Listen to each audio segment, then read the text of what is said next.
खरं तर मागच्या 5 वर्षामध्ये खासदार त्यांच्यावर होत्या, जिल्हा परिषद पंचायत समितीसह सगळ्या संस्था त्यांच्यावर होत्या.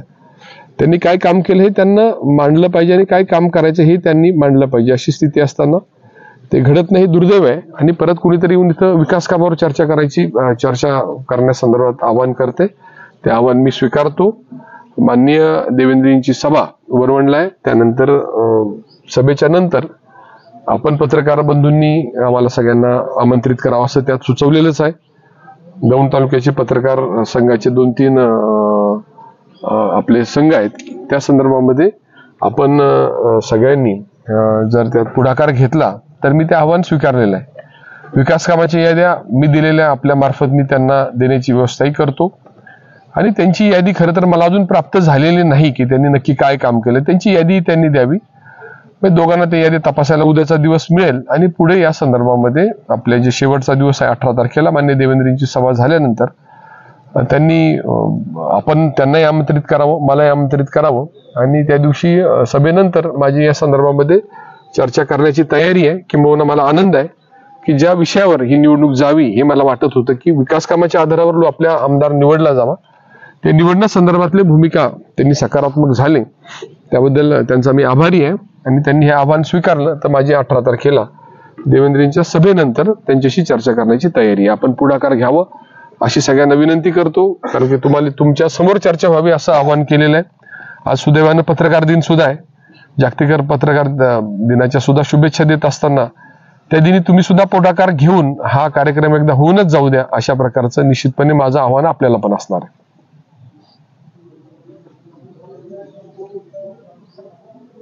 डिव्हिजन कोर्ट सुरू केलं, त्याच्यामध्ये आपण इमारतीचं काम आता प्रगतीपथावर आहे. यासह दौंड ग्रामीण रुग्णालय, वरवण ग्रामीण रुग्णालय ही कामं आपण मार्गी लावली. अशा प्रकारची मी मोठीच्या मोठी यादी देऊ शकेल. आणि दौंड नगरपालिकेच्या हद्दीमध्ये आपण क्रीडा संकुलचं काम मार्गी लावलं आहे, ते काम प्रगतीपथावर आहे. आपण नाट्यगृहाचं जवळपास 15 कोटीचं काम नियोजित केलं, त्याला 2 एकर जागा दिलेली आहे. आपण कुरकुंबोरीला भूमिपूजन कुणी केलं पण उर्वरित निधी आपणच दिला, ते काम पूर्ण केलं. आणि अशा प्रकारची मोठी यादी मी त्यांना सांगू शकतो. आणि हे यादीसह संपूर्ण यादीवर माझी चर्चा करण्याची तयारी आहे.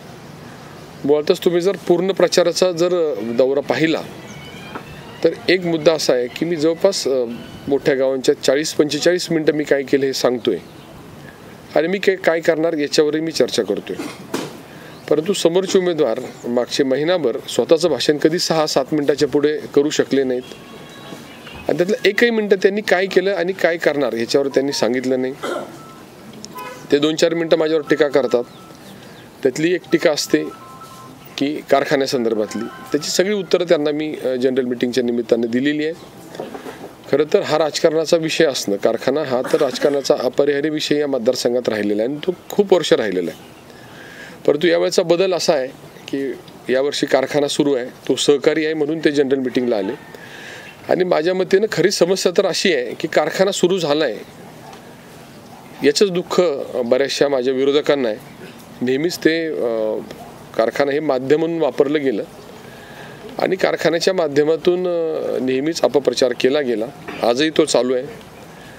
आणि माझी सगळ्यांना विनंती आहे की त्या संदर्भात त्यांनाही विचारा की तुम्ही जनरल मिटिंगला आला त्यावेळेस तुम्हीच सांगितलं होतं की आता माझ्या सगळ्या प्रश्नाचं समाधान झालं, आता शेवटचा प्रश्न राहिला त्याचंही मी उत्तर दिलेलं आहे. मग नक्की याच्यामध्ये अडचण काय आहे हे स्पेसिफिकली सांगितलं तर मला त्याचंही उत्तर देता येईल. आणि सगळं करताना कारखान्याची सगळी प्रक्रिया राबवताना आपण MSC बँक आणि जिल्हा बँकेने ही सगळी प्रक्रिया राबवलेली आहे. आणि एका बाजूने यांचा प्रयत्न तो लिलावात काढण्याचा, तो विकण्याचा असा असताना आपण मात्र त्याच्यामधून मार्ग काढण्यासाठी आपली भूमिका बजावली. आणि त्याच्यामध्ये हे जे स्वतःची बँक म्हणतात त्या पुणे जिल्हा बँकेचं हे टेंडर आहे आणि त्यांनीच ते फायनल केलेलं असल्यामुळे खरं त्यांना नैतिक अधिकार या संदर्भामध्ये चर्चा करण्याचा आहे का, हा माझा पहिला प्रश्न आहे. दुसरा प्रश्न, त्यांना जी इतर जे काही देणेदारी संदर्भात चर्चा त्यांची करतात तर त्यांनी जसं बँकेचे पैसे वसूल केले तसे इतरांचे सुद्धा पैसे वसूल करण्याचे हातात त्यांच्याच होतं.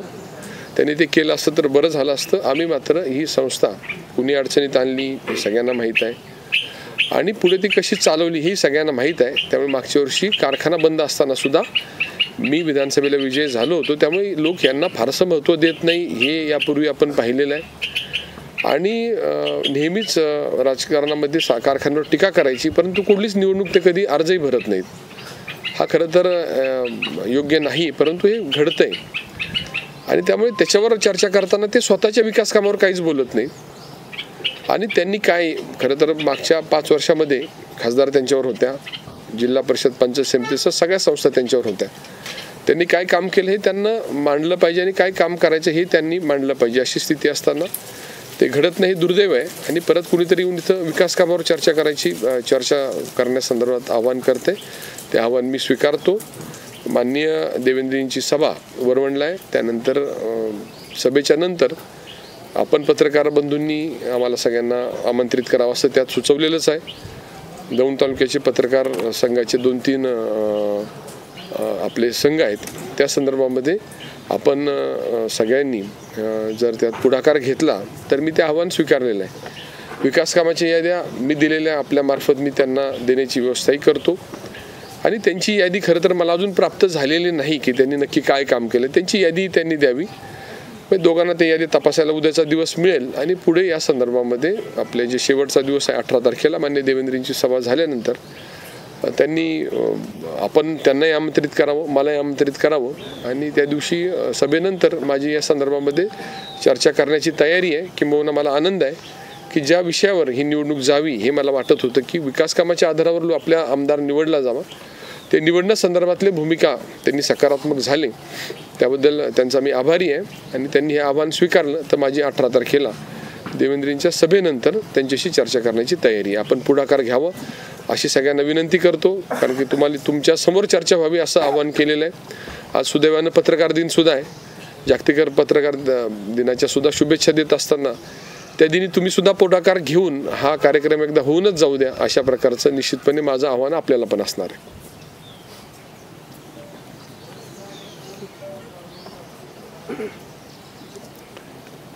तुम्हाला काय विचारायचं असेल तर विचारू शकतो.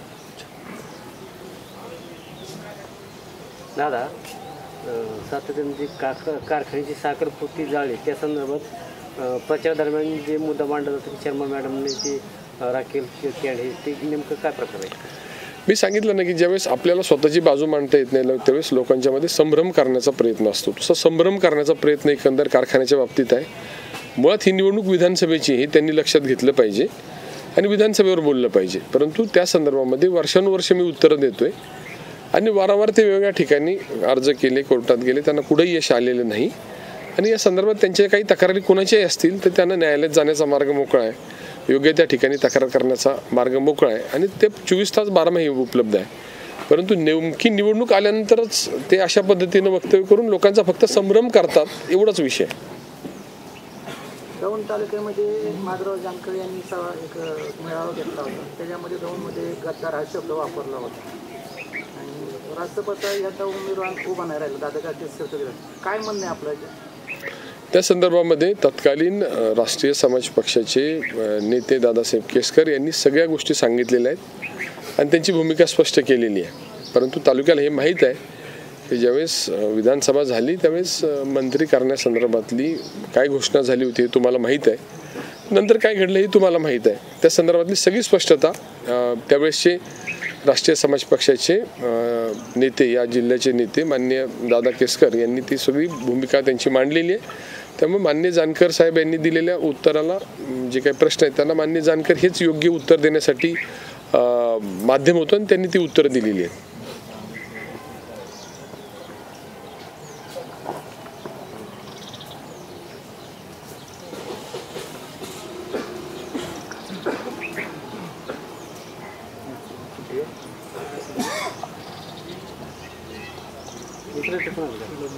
दादा, एक उपऱ्या शब्दाची पोस्ट लय व्हायरल होती, त्याच्याबद्दल माझ्यावर तुम्ही 5 वर्ष येऊन टीका करणार आणि एखादा शब्द मी वापरला, तो संसदीय शब्द आहे, तो योग्य आहे आणि संसदीय पद्धतीनं मी दिलेलं उत्तर आहे. त्याच्यामध्ये या मतदारसंघात ज्यांनी योगदान दिलं त्यांनी माझ्यावर टीका करायला पाहिजे, पण कुणीतरी बाहेरून येईल आणि या मतदारसंघातले कुठलेही प्रश्न माहीत नसताना ते टीका करेल, ही काही योग्य नाही. ही माहिती आहे मागची भूमिका होती. त्या शब्दावरून आता परत असं म्हणते आम्ही राहुल कोले यांना घेरावा घालणार आहे कार्यकर्त्यांनी. नाही घालावं, त्यांची मी स्वागत करेल, काय अडचण नाही. काल निलेश लंके बोलताना म्हणले की आम्हाला इतर तालुक्यात बी मान मिळतो, लोक जमतात आमच्या पाठीमागे, पण ह्यांच्या तालुक्यापुरतीच लोक ओळखतात. नाही ते मला मान्य आहे, म्हणजे त्यांची खूप प्रगती केली त्यांनी, त्याचा आनंद आहे. त्यांनी इतकी प्रगती केली की त्यांना ज्यांनी तिकीट ते जे सांगतात ना, जे त्यांनी मला रमेश थोरातांनी मला तिकीट दिलं, तर त्यांनी केली प्रगती, ते लोकसभा लढले. पण आता परिस्थिती अशी आहे की ज्यांना ह्यांनी तिकीट दिलं त्यांना तिकीट मागण्याची वेळ ह्यांना दौंड तालुक्यातल्या नेत्यांना आली, ही त्यांची प्रगती आहे. त्यामुळे तुम्ही समजून घ्या काय आहे ते. रमेश थोरातांनी कालच्या सभेमध्ये तालुका सोडला, मतदारसंघातला सोडला तर तुम्हाला कोण नमस्कार पण घालत नाही. आम्ही 30 तास लोकांचं प्रतिनिधित्व करतो, बाहेर देशात कुठेही गेलो तर 300 लोक आमच्या पाठीमागे असतात. नाही, त्यांचं कर्तृत्व मोठं आहे, परंतु मला कोण नमस्कार करतं आणि नाही करतं ही ते दखल घेत आहेत, याचासुद्धा मला आनंद आहे. आणि मला कोण नमस्कार करतं ह्याची त्यांनी चिंता करू नये, मी चिंता करण्यासाठी आहे. आणि राजकारणामध्ये काय करावं आणि काय करू नये हे निलेश लंकेने मला सांगावं. एवढं ते राजकारणात जुने नाही, तेवढं त्यांना अनुभवही नाही. पण कसं माणसाने आपले काय बोलावं, काय नाही बोलावं याचे भान ठेवलं पाहिजे. त्यांनी ते ठेवावं एवढीच माझी त्यांना विनंती राहील. अहंकाराचं शेवट एकच कारण. आता अहंकार हा शब्द त्यांनी कुणाला वापरला, कशासाठी वापरला, त्याचे संदर्भ दिले तर मला त्याशी बोलता येईल. अहंकार ते मोडीत काढलेला आहे, आता इथला पण अहंकार नाही, त्यांनी आता पूर्ण राज्यामध्ये सगळ्यांचा अहंकार शोधून काढला असेल आणि त्याच्या संदर्भात ते राज्यभर फिरत असतील तर त्यांनी त्यांचा कार्यक्रम करावा, आम्ही आमचा कार्यक्रम पार पाडू. ते 23 तारखेला कळेल. पुढच्या 5 वर्षामध्ये सगळ्यात महत्त्वाचं काम जर काय करायचं असेल तर ते शेतीच्या पाण्यासंदर्भातले जे काही महत्त्वाचे निर्णय आम्ही घेतले आणि पुढे घेण्यासंदर्भातली तयारी केलेली आहे. निर्णय जे घेतले, बेबी कॅनॉलचा निर्णय घेतला, दुसरा आपण खडकवासला टनेलचा निर्णय घेतला, दोन्ही कामं आता सुरू झालेली आहेत. पुढच्या टप्प्यामध्ये जानाई शिरसाईचा आम्ही पूर्ण सगळा प्रस्ताव हा फक्त मंत्रिमंडळाच्या मान्यतेसाठी प्रलंबित आहे. तो कधी मंजूर होऊ शकतो, तो आपल्याला मार्गी लावायचा आहे. पुरंदर उपसा सिंचन योजनेतला खुपटेवाडीची एक नवीन लाईन वरच्या भागातून व्हावी ही मागणी आहे. त्याचं अंदाजपत्रक तयार करण्याचं काम प्रगतीपथावर आहे, ते मार्गी लावायचं. आता जवळपास 175 कोटीचा RDDSचा विजेच्या पायाभूत व्यवस्थेचा प्रकल्प मंजूर झाला आहे, कामं सुरू झाली आहेत, ती मार्गी लावायची. पुढे जाऊन मुळशी धरणाचं पाणी आणण्यासंदर्भातली मी सातत्याने जी आग्रही मागणी आहे त्याचाही निर्णय जवळपास अंतिम टप्प्यात आहे. काही कायदेशीर बाबीची पूर्तता करून तोही निर्णय आम्ही करतोय आणि तो अतिशय मोठा निर्णय या मतदारसंघासाठी असेल. आणि यासाठीची चालेली ही निवडणूक आहे. सगळ्या प्रशासकीय इमारती आपण अतिशय चांगल्या करतोय, दौंड सुंदर व्हावं हा प्रयत्न मागणी लोकांची होती, त्यासाठी प्रयत्न चालू आहे. रस्त्यांचं जवळपास राज्य मार्गाचं आणि जिल्हा मार्गाचं सगळं जाळं आपण अतिशय चांगलं केलं आहे. आता जे राहिले ते ग्रामीण मार्ग राहिले ते आपण गतीनं पूर्ण करण्याचा प्रयत्न करून सगळ्या नागरी सुविधा अगदी स्मशानभूमीपासून तर दशकरीमध्ये घाटापर्यंत आणि दफनभूमीपासून तर वेगवेगळ्या स्वरूपाच्या सार्वजनिक सभामंडपाच्या सुविधेपर्यंत आपण सगळ्या प्रकारची कामं गतीनं करण्यासाठी या तालुक्याचा योग्य आराखडा केला आहे. दौंड शहराचं अतिशय चांगलं नियोजन आपण अमृत 1, अमृत 2 आणि नगरोत्थान या योजनांच्या माध्यमातून केले आणि पुढच्या काळामध्ये ही सगळी विकास कामं गतिमान करण्याच्या दृष्टीनं आम्ही प्रयत्न करू. परंतु राज्याच्या आणि केंद्राच्या सगळ्या वैयक्तिक स्वरूपाच्या योजनासुद्धा या तालुक्यामध्ये राबवण्याचा आम्ही सगळेजण प्रयत्न करणार आहोत. पुढे एक तालुक्यामध्ये MIDC आणणे आणि शैक्षणिक संकुल करणे हे 2 महत्त्वाचे प्रलंबित विषय जे मागे आपल्याला फार गतीनं नेता आले नाही ते आपण पुढे नेतोय. आणि 50% महिलांचं सबलीकरण करण्याच्या दृष्टीनं जो काही राज्याने निर्णय घेतला त्याचा पुढचा टप्पा या भागातील महिलांच्या सबलीकरणासाठी राज्य सहाय्य करते, परंतु या तालुक्यामध्ये स्वतंत्र व्यवस्था निर्माण करण्यासाठी आम्ही हे सगळ्या निवडणुकीची तयारी करतोय आणि त्या माध्यमातून हाच पुढचा अजेंडा आमचा राहणार आहे. शपथविधी कसा घ्यायचा ते शिकवलं नाही, त्यांनी अगदी मंत्रिमंडळ सुद्धा इथं केलं तरी आमची काही हरकत नाही. त्यांनी त्याची आता शॅडो मंत्रिमंडळ केलं तरी हरकत नाही. शेवटी ना निलेश लंकेच्या हातात आहे ना रमेश थोराच्या हातात, ते जनतेच्या हातात. जनता ठरवेल आणि जनता ठरवलेला निर्णय हा पशीर संवाद मानणारे सगळे कार्यकर्ते आहोत. त्यामुळे त्यांची मॉक ट्रायल्स दोघांनी एकमेकाच्या ऑफिसमध्ये केलेल्या चांगल्या. केडगावच्या सभेमध्ये एका विशिष्ट जातीच्या नारळाचं जर नाही का झाडे लावली तर वर्षाला 300 कोटी रुपये प्रत्येक गावाला येतील तालुक्यातल्या, तर काय म्हणताल, काय झाडे नाही, ती कल्पना मी ऐकली आणि माझी फक्त विनंती त्यांना एवढीच राहील की त्यांनी स्वतःपासून त्याचं पहिल्यांदा अंमलबजावणी करावी आणि तशा प्रकारे जर प्रयोग यशस्वी झाला तर तो जर यशस्वी प्रयोग असेल तर तो आम्ही पण स्वीकारू आणि तालुका सुजलाम सुफलाम पाण्याशिवाय रस्त्याशिवाय सार्वजनिक सुविधेशिवाय होत असेल आणि नारळाच्या झाडाने आणि कोलंबिया जातीच्या झाडाने होत असेल तर त्यांनी पहिल्यांदा स्वतःवर प्रयोग करावे, आम्ही नंतर त्यांना फॉलो करू, एवढंच मी या निमित्ताने सांगेल. आणि अशाच कल्पना घेऊन ते निवडणुकीला आलेले आहेत, त्यातली ही एक कल्पना आहे. तर अशा सगळ्या कल्पना सुपीक मी बरेच वर्ष ऐकतोय आणि अशी भाषणंही खूप वर्ष ऐकतोय. परंतु मी तुम्हाला नक्की सांगेल की मी जेवढं पाहिलंय माझ्या समोरच्या उमेदवारांना 7 मिनिटंसुद्धा भाषण कोणत्याही सभेमध्ये करता आलं नाही. कधी ते 2 मिनिटं बोलतात, कधी 4 मिनिटं बोलतात, कधी 6 मिनिटं बोलतात, कधी 7 मिनिटं बोलतात. आणि याचं कारण असं आहे की त्याच्यामध्ये त्यांना कोणताही अजेंडा नसल्यामुळे अशा पद्धतीच्या कल्पना घेऊन हे सगळे निवडणुकीच्या निमित्तानं एकत्र आलेत आणि त्यांच्या सगळ्यांना अतिशय चांगल्या पद्धतीने जनता ओळखते. आणि ज्यावेळी आम्ही समोर आलो, पूल आणि थोरात समोर आल्यानंतर काय निर्णय झाला आहे ह्या इतिहासामध्ये आपण पाहिलेलं आहे. 2009चा अपवाद वगळता 2009च्या अपवादात सुद्धा त्यावेळी काय घडलं हे तुम्हाला सगळ्यांना माहीत आहे. परंतु त्याच्यामध्ये जिल्हा बँकेला सुद्धा काय झालं हेही माहीत आहे. त्यामुळे आम्ही जिल्हा बँकेची निवडणूक जी 100 मतात असते ते पण एकमेकांसमोर लढल्यानंतर काय चित्र होतं, लोक कोणाच्या पाठीशी उभं राहतात हे पाहिलेलं आहे. कारखान्यासारख्या निवडणुका, मार्केट कमिटीसारख्या निवडणुका सुद्धा या टप्प्यातल्या आम्ही नेहमीच जिंकलेल्या आहेत. आणि विधानसभेच्या निवडणुकीला एखादा अपवाद वगळता जनता आमच्याच पाठीशी उभं राहिलेली आहे. हे असल्या प्रकारच्या संकल्पना करून राजकारण होत नसतं, तर लोकांच्या सुखदुःखामध्ये सहभागी व्हावं लागतं, अडचणीला लोकांना मदत करावी लागते, भागाचं चांगलं नियोजन करावं लागतं. पाण्याचं नियोजन केल्यामुळे यावर्षी शेतकऱ्यांच्यामध्ये अतिशय आनंद आहे. यावर्षी अतिशय लहान 21-22 वर्षाच्या शेतकऱ्यापासून तर ज्येष्ठ शेतकऱ्यापर्यंत सगळ्यांनी या उन्हाळ्यामध्ये आपण जे पाण्याचं नियोजन केलं त्याबद्दल समाधान व्यक्त केलं. हे एका रात्रीत घडत नाही, याला खूप आपण नियोजन करावं लागतं. अशा प्रकारच्या माध्यमातून आपण या निवडणुकीला सामोरं जातो. अगदी सोपं उदाहरण सांगतो की ज्यावेळी कोरोना कालावधीमध्ये आम्ही फक्त 700 मतांनी निवडून आलेले विधानसभा सदस्य एवढंच आमच्याकडे पद होतं, सरकार समोरच्यांचं होतं. आणि या सगळ्या परिस्थितीमध्ये सरकार असताना सुद्धा या सगळ्या मंडळींना काही करता आलं नाही. लोक हतबल झाले होते, त्यांच्या कार्यकर्त्यांना सुद्धा मदत करण्याची वेळ आमच्यावर आली आणि त्या कालावधीमध्ये 5000 रुग्णांना आम्ही सहाय्य केलं. कुठलीही प्रसिद्धी केली नाही, कुठलाही बडेजाव केला नाही, कुठेही परदेशातून पैसे गोळा केले नाही, कुणाकडे हात पसरवले नाही, कुठेही मोठमोठ्या चॅनलला मुलाखती दिल्या नाहीत. आणि आम्ही आमचं काम काय हे आम्हाला माहीत आहे, ते अतिशय चांगल्या प्रकारे केल्यामुळे राज्यातील सर्वोत्तम कामांपैकी आम्ही एक काम केलं, परंतु ते प्रदर्शित केलं नाही. त्यामुळे अशा प्रकारच्या कल्पना घेऊन आम्ही कधीच राजकारण न केल्यामुळे नेहमीच निवडणुकीचे निकाल हे आमच्या बाजूने लागतात. हॅट्रिक करताना साधारण तुम्हाला किती म्हणजे किती मिळू शकते, किती हजार? नाही, आता निवडणुकीच्या निमित्तानं मी सांगितलं की मी परत सांगतो की विकास कामाच्या माध्यमातूनच ही निवडणूक मी सामोरं जातोय. आणि प्रत्येक सभेमध्ये किमान 30 मिनिटं, 25 मिनिटं, 40 मिनिटं मी प्रत्येक गावात जाऊन माझी भूमिका त्या ठिकाणी सांगितलेली आहे. त्यामुळे लोक ह्याच्या संदर्भामध्ये मी नक्की सांगेल की कार्यकर्त्यांच्यामध्ये काय चाललंय तो आमच्या पक्षांतर्गत, त्यांच्या पक्षांतर्गत विषय आहे. परंतु मतदारांना मात्र अतिशय सकारात्मक चित्र मला या मतदारसंघामध्ये पाहायला मिळाले.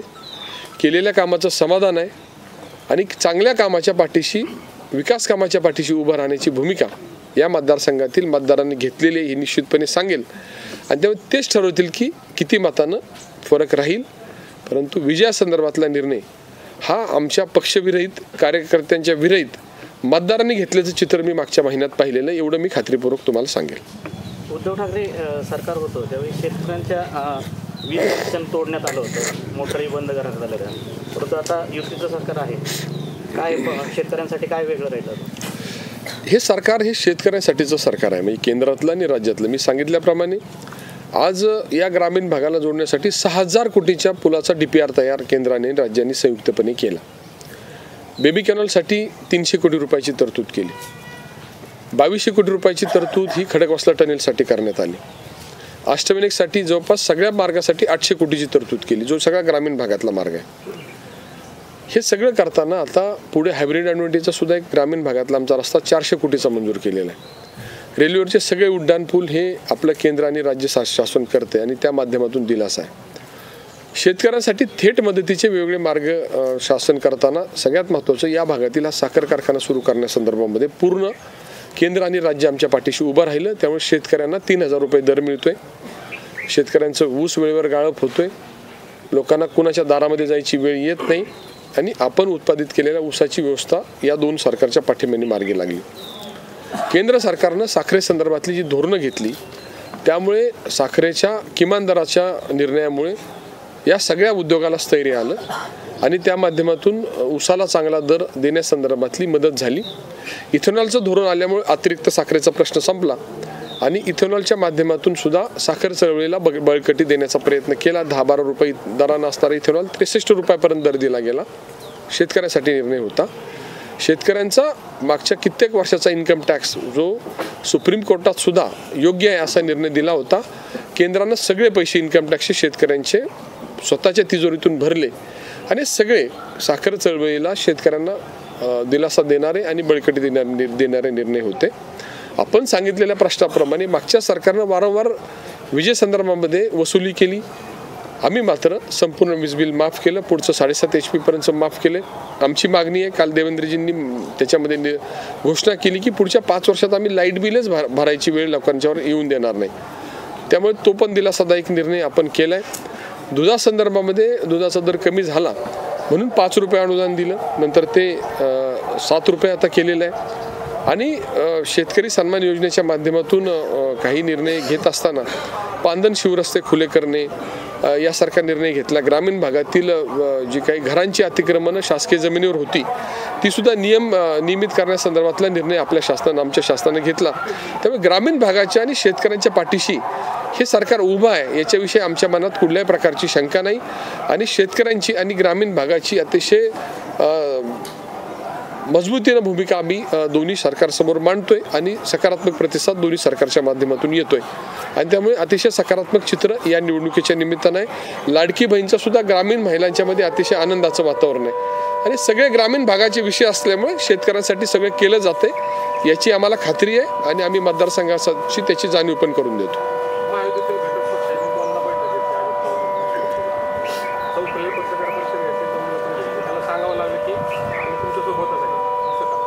नाही, साधारण लोकसभेला सुद्धा आम्ही त्यांचं काम करताना मला ते स्पष्ट करावं लागलं होतं वारंवार की आम्ही त्यांचं काम करू, ते आम्ही केलं. आणि आत्ताही त्यांना स्पष्ट करावं लागतंय. त्याचं कारण काय, या मतदारसंघातील जे राजकारण आहे हे कुल आणि थोरात या कुटुंबाभोवती सातत्यानं राहिलेलं आहे. त्यामुळे प्रत्येकाच्या पक्षाच्या विचारधारेच्या पुढच्या वैयक्तिक सुद्धा विचारधारा आहेत. परंतु महायुतीच्या पाठीशी भक्कमपणे उभं राहण्याचं काम आम्ही जसं लोकसभेच्या निमित्तानं केलं आणि त्याचं सुद्धा स्पष्टता मलाही द्यावी लागली होती.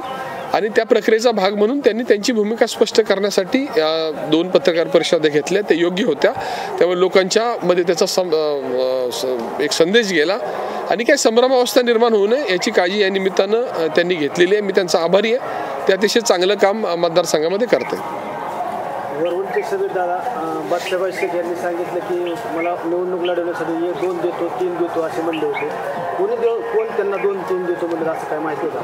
नाही, त्यांनी त्याचं नाव सांगितलं तर त्यांनी जर त्यांना कोण देत होतं याचं नाव सांगितलं तर निश्चितपणे मला त्याचं उत्तर देता येईल. पण ते कुणी दिलं हे त्यांनी सांगितलेलं नाही आहे. त्यांनी जर नाव सांगितलं तर मला उत्तर देता येईल.